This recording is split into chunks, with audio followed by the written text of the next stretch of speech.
This is 7 National News, and in our top story, the start of the holy month of Ramadan is likely to fall on the 18th of June. That's according to the Sharjah Planetarium. According to astronomical calculations, it will be for the Hijri year 1436.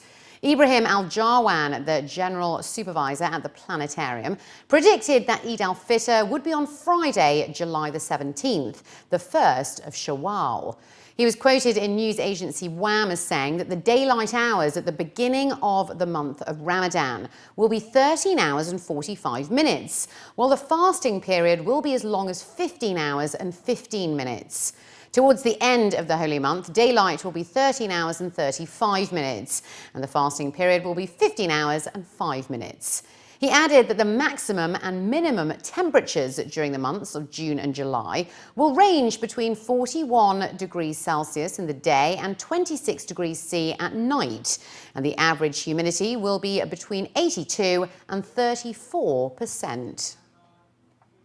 The Law, Respect, Culture Bureau at the General Secretariat of the Office of His Highness the Deputy Prime Minister and Minister of Interior recently implemented a legal awareness initiative for workers at a number of workers' villages in Abu Dhabi, Al Ain, the Western region and Fujairah.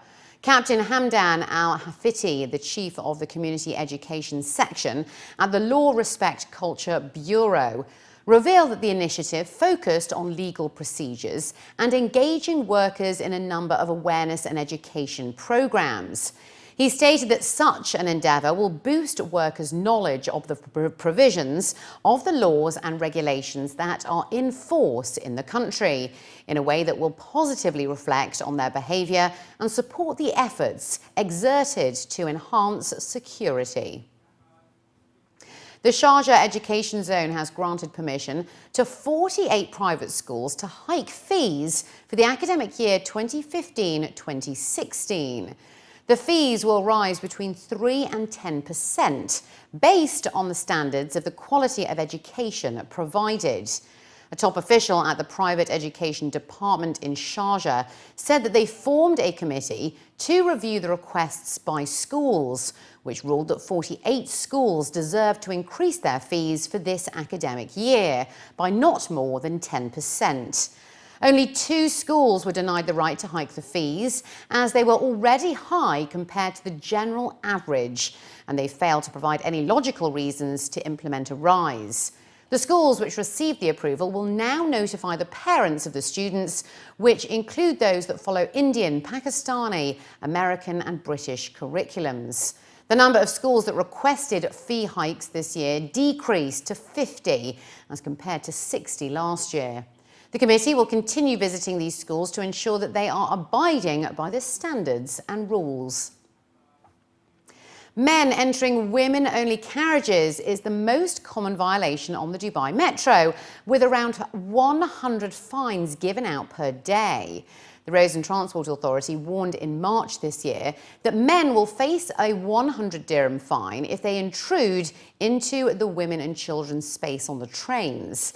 Mohammed Al-Muthareb, the director of rail operations, was quoted as saying that despite this warning, around 98 fines are issued per day for the women and children coach. Before this, the most common offence was surrounding tickets or violations of the class sections. The women and children cabin was expanded in February this year, doubling the capacity to 30 seats, with space for 140 women to stand. Other 100 dirham fines include eating and drinking in prohibited areas. A 200 dirham fine is handed out for using an expired or invalid card, as well as spitting, littering or compromising cleanliness. 300 dirham fines are issued for sleeping in passenger shelters or any place where sleeping is not allowed. A 500 dirham fine is issued for using a counterfeit card, 1,000 dirhams for carrying hazardous items, and 2,000 dirham fine for any damage made, as well as the misuse of emergency buttons. And finally, looking to other news now, summer is a perfect time to improve one's diet, fitness and health. And off the back of this, Nutrima Advertising, in cooperation with the Dubai Health Authority and Health and Nutrition magazine, organised the Healthy Summer edition of the Women's Show.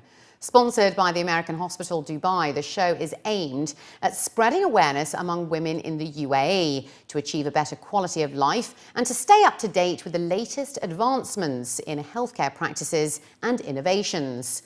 The event included an exhibition that featured different products and services that cater to women's health, beauty, fashion and well-being. Visitors were able to get different free checkups for blood sugar, blood pressure, hair problems and weight-related issues. They were also able to sample different nutritional products that can enhance well-being and increase vitality.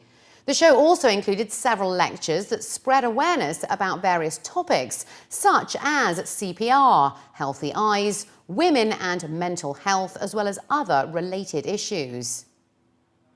I think women today are going through a lot of trauma because they're between working and mothers and also social obligations. Of course, not everybody is a mother, but there's a lot of things that we have to do. So I would actually tell women to take it a bit easy and not to try to do everything, because I know as women we try and balance everything and sometimes it becomes too overwhelming. And I would say to always talk to someone. A lot of women, especially in our region, like keeping things inside because they think it's a taboo or it's not a good idea to talk to people. But talking to the right person is the best solution to feel way better. It is extremely important for people to know the steps to take when they have an emergency situation. For every minute we delay performing CPR, chances of success for the victim decreases by 7 to 10%.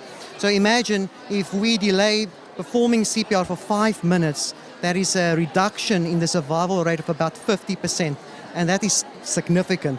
That's why it's so important for ladies all over the world. They have to know how to perform CPR. CPR saves lives.